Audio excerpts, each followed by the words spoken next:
Hello बेटा and welcome to once again. तो last video में हम लोगों ने क्या बात की थी बच्चों कि जो molecularity of a chemical reaction है वो क्या होती है और mechanism of a chemical reaction है वो क्या होता है। हमने दोनों को आपको डिटेल से समझा था, कंप्लीटली एक्सप्लेनेशन आपको समझ में आ गई होगी। दूसरा जो order of reaction and molecularity है उसके बीच में क्या डिफरेंस है वो भी मैंने आप लोगों को बताया था। आई होप कि आपने उस वीडियो को अच्छे से देख लिया होगा और अच्छे से वो चीजें आपको समझ में आ गई होगी। आज नेक्स्ट बात करते हैं बेटा। नेक्स्ट हमारे पास क्या है, इंटीग्रेटेड रेट इक्वेशंस। मैं फुल तजर्बे के साथ कह सकता हूं कि अगर इस यूनिट का कोई सबसे ज्यादा महत्वपूर्ण क्वेश्चन है तो वो सबसे ज्यादा महत्वपूर्ण क्वेश्चन है इंटीग्रेटेड रेट इक्वेशन। वो क्या बच्चों, इंटीग्रेटेड रेट इक्वेशन। तो इसलिए इसको बहुत ध्यानपूर्वक पढ़िएगा, इस वीडियो को बहुत अच्छे से देखिएगा ताकि आपको मैक्सिमम बेनिफिट्स जो वो एग्जाम में आ सके। देखिए हम लोगों ने क्या पढ़ा था बच्चों, अगर एक जनरल रिएक्शन हम लोग लिखते हैं a plus b that converted into product, तो उसकी जो रेट ऑफ रिएक्शन है बच्चों वो क्या होती है, minus decrease in concentration of reactant या is equal to rate constant की क्रम में लिखेंगे k इंटू ए की पावर अल्फा इंटू बी की पावर बीटा। ये बात हम लोगों ने आपको सिखाई थी। हमने कहा था कि अल्फा प्लस बीटा जो हमारे पास है वो ऑर्डर ऑफ रिएक्शन होता है। ये जो इक्वेशन है बच्चों, rate is equal to minus D R by D T is equal to के ए की पावर अल्फा इंटू बी की power beta, this equation is known as the differential rate equation. ये क्या बच्चों, डिफरेंशियल रेट इक्वेशन आपके पास है। अब आपने इसी इक्वेशन को इंटीग्रेटेड इक्वेशंस की फॉर्म में कन्वर्ट करना है। समझ में आ गई बात। अब अगर वो आपसे कहता है इंटीग्रेटेड रेट इक्वेशंस फॉर जो है जीरो ऑर्डर रिएक्शन, किसके लिए कहता है बच्चों, जीरो ऑर्डर रिएक्शन।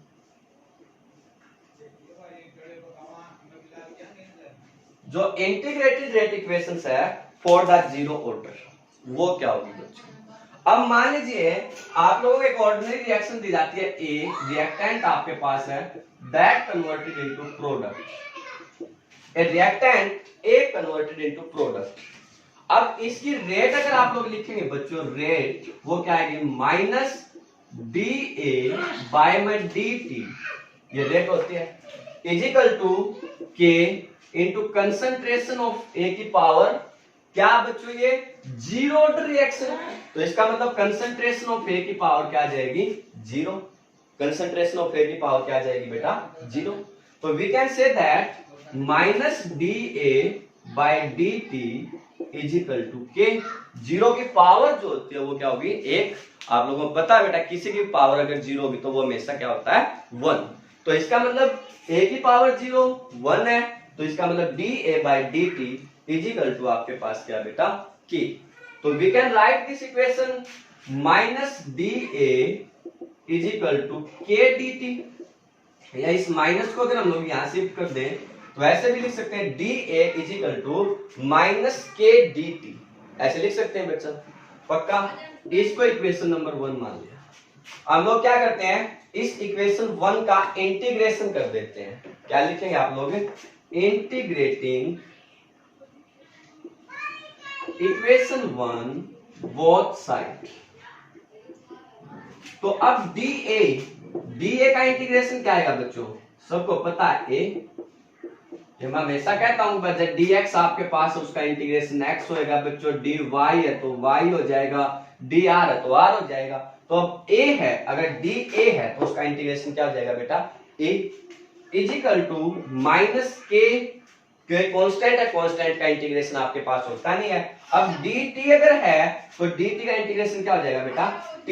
dt का इंटीग्रेशन क्या हो जाएगा, t प्लस आप लोग लिखेंगे i, इक्वेशन नंबर 2। अब यहां पे ये i क्या बच्चों, इस i को हम लोग बोलते हैं इंटीग्रेशन कांस्टेंट। i को हम लोग क्या बोलते हैं बेटा, integration constant. i is called integration constant. बात समझ में आई। जो i आपके पास है बच्चों उसको इंटीग्रेशन कांस्टेंट बोलते हैं। अब ये तो कांस्टेंट है, आप लोगों ने क्या करना होगा, इस कांस्टेंट की न्यूमेरिकल वैल्यूज को फाइंड आउट करना होगा इन टर्म ऑफ कंसंट्रेशन। आप लोग क्या कहेंगे बच्चों, बड़े ध्यानपूर्वक देखिएगा बेटा, क्या कहेंगे आप लोग, जब आपने इस रिएक्शंस को शुरू किया इनिशियली, अगर हम लोग जो है इनिशियली इसको सोल्व करते हैं बच्चों, तो इनिशियली टी क्या था हमारे पास में 0, और जो कंसंट्रेशन थी बेटा ए की वो मैक्सिमम थी, मैक्सिमम सपोज कर लीजिए बेटा ए नोट थी। ए नोट का मतलब क्या है, मैक्सिमम कंसंट्रेशन। ये क्या बच्चों, maximum concentration of the reactant है जो शुरू में आपके पास थी। बात समझ में आई? तो अगर ये कंडीशन हम लोग इस इक्वेशन 2 में पुट कर दें, कंसंट्रेशन ऑफ ए थी तो उसको हमने मान लिया ए नोट के बराबर थी maximum concentration, is equal to minus k times जो शुरू में 0 था प्लस आई। तो it means that I is equal to आप लोगों के पास क्या आ गया बच्चों, ए नोट। ये बात समझ में आ गई? और अगर ये आई की वैल्यू हम लोग इस 2 में पुट कर देते हैं, अगर हम लोग क्या करते हैं पुट जो है I is equal to I naught into 2, तो यह आपके पास क्या आ जाएगा बच्चों, A is equal to minus k t plus A nought. I के स्थान पे हमने क्या किया बच्चों, ए नोट रख दिया, A as it is minus k t plus A naught, ऐसे लिख सकते हैं ना बेटा। मीन्स आप लोग इसको क्या लिख सकते हैं, इसको ऐसे भी लिख सकते हैं कि के टी, अगर हम लोग इसको इस साइड लगे इसको इस साइड इंटरचेंज करेंगे तो के टी इक्वल टू क्या हो जाएगा, ए नॉट माइनस ए, या k equal to 1 by t into a not minus a. तो this is the rate constant, this is the value of जो है rate constant for the zero order reaction. This is the value of the rate constant for the zero order reaction। आई बात समझ में बेटा? Zero order reaction क्या होती है, किस तरह से आप लोग इसको सॉल्व करेंगे, ये बात समझ में आई? तो आपने क्या करना है, एक ऑर्डिनरी रिएक्शंस को लेके चलना है, ए कन्वर्टेड इनटू द प्रोडक्ट।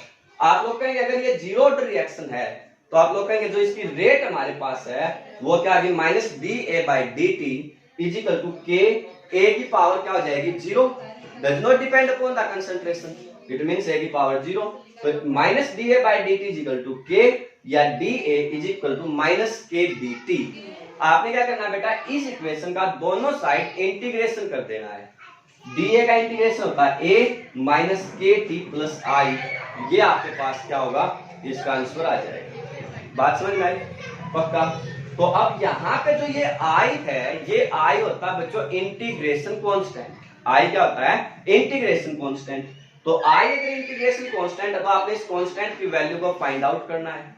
इसको फाइंड आउट करने के लिए आप लोग शुरू की जो कंडीशन है उनको लेके चलेंगे। जब ये रिएक्शन शुरू हुई तो आई इक्वल टू क्या था आपके पास में बेटा 0, सॉरी टी इक्वल टू क्या था बेटा 0, और ए क्या था, ए नोट, मैक्सिमम कंसंट्रेशन थी, कोई रिएक्ट सारे के सारे रिएक्टेंट थे, प्रोडक्ट बना ही नहीं था। तो you can say t equal to 0, a equal to A naught. A naught maximum concentration आपके पास होती है, ये कंडीशन इसमें रखेंगे बेटा, तो ए के स्थान पे ए नोट, के माइनस के गुना टी के स्थान पे 0 प्लस आई आपके पास एज इट इज। तो आई की वैल्यू ए नोट आ जाएगी। ये नोट की वैल्यू अगर आप लोग इसमें रख देते हैं तो ये आ गया A minus k t plus A naught. अगर आप इसको इंटरचेंज करेंगे तो you can write k t equal to A naught minus ए, या k equal to 1 by t into A naught minus A. बात क्लियर होगी बेटा? तो अब कोई भी इक्वेशन जीरो ऑर्डर इक्वेशन कब होगी, जब वो इस इक्वेशन को आपके पास सेटिस्फाई करे, या इस इक्वेशन को आपके पास सेटिस्फाई करे। आप लोग इसको ऐसे भी लिख सकते हैं कि इस इक्वेशन को सेटिस्फाई करे। अब इसको अगर आप लोग ध्यानपूर्वक देखेंगे तो ये क्या है, y equal to mx plus c की एक फॉर्म है। ये क्या बच्चों, y plus mx plus c की फॉर्म मींस एक स्ट्रेट लाइन इक्वेशन है। भाई अगर ये y है बच्चों तो ये उसकी माइनस के स्लोप है t टाइम, और a नॉट तो कांस्टेंट है शुरू की कंसंट्रेशन। तो इट मींस अगर आप लोग जो है ग्राफ ड्रा करते हैं बेटा, अगर आप लोग क्या करते हैं, एक ग्राफ ड्रा करते हैं कंसंट्रेशन वर्सेस टाइम। अगर आप लोग क्या करते हैं बच्चों, कंसंट्रेशन वर्सेस टाइम, अगर आप लोग एक ग्राफ ड्रा करेंगे तो वो क्या है, एक स्ट्रेट लाइन ग्राफ है विद द स्लोप माइनस के। तो आप लोग कहेंगे जिसकी कंसंट्रेशन इस तरह से लगातार डिक्रीज करती जाएगी विद द स्लोप माइनस के, विद द स्लोप जो माइनस के, अगर ये लगातार डिक्रीज करेगी तो जो इक्वेशन इस तरह के स्ट्रेट लाइन ग्राफ को आपके पास शो करते हैं ना बेटा, this is known as the zero order reaction. उसको क्या बोलते हैं बेटा अपन? Zero order reaction. और अगर वो कंसंट्रेशन और जो है रेट के बीच में ग्राफ पे, अगर वो क्या कहे आपको, कंसंट्रेशन वर्सेस रेट, अगर आप लोग क्या करते हैं कंसंट्रेशन और रेट के बीच में ग्राफ ड्रा करते हैं बेटा, तो हमें क्या पता है, अगर जो रेट है does not depend upon that, zero concentration के ऊपर डिपेंड करती है। तो इसका मतलब है रेट या कंसंट्रेशन डज नॉट चेंज। जो कंसंट्रेशन है, या आप लोग उल्टा लिख दीजिए इसको, बल्कि इसको कंसंट्रेशन मान लीजिए और इसको रेट मान लीजिए, तो आप लोग कहेंगे rate does not change with the change in the concentration. Rate does not change with the change in concentration, या rate of reaction does not affected by the जो है concentration. So this is called the integrated rate equations for the जो है this is the zero order reaction, जिसका rate concentration का graph independent आता है, वो जीरो ऑर्डर रिएक्शन आपके पास होती है बेटा। बात समझ में आई? इसके बाद नेक्स्ट आपके पास क्या होता है, हाफ लाइफ। अब हाफ लाइफ, इसको समझिए बेटा, हाफ लाइफ, हाफ लाइफ का मतलब क्या हो गया, आधी जिंदगी। आधी जिंदगी का मतलब क्या हो गया, अगर जब आधे रिएक्टेंट प्रोडक्ट में कन्वर्ट हो जाएंगे, half of the reactant converted into the product, when half of the reactant converted into product, तो आपके पास क्या है, रेट ऑफ रिएक्शंस जो है वो उसकी क्या आ जाएगी बच्चों, हाफ लाइफ आ जाएगी। वो क्या आ जाएगी, हाफ लाइफ ऑफ द जो है जीरो ऑर्डर रिएक्शन। आपने क्या करना है, हाफ लाइफ निकालनी है of the zero order reaction. बड़े ध्यानपूर्वक देखिएगा बच्चों, काफी इंपॉर्टेंट है, मैं बार बार आप लोगों को बता रहा हूं।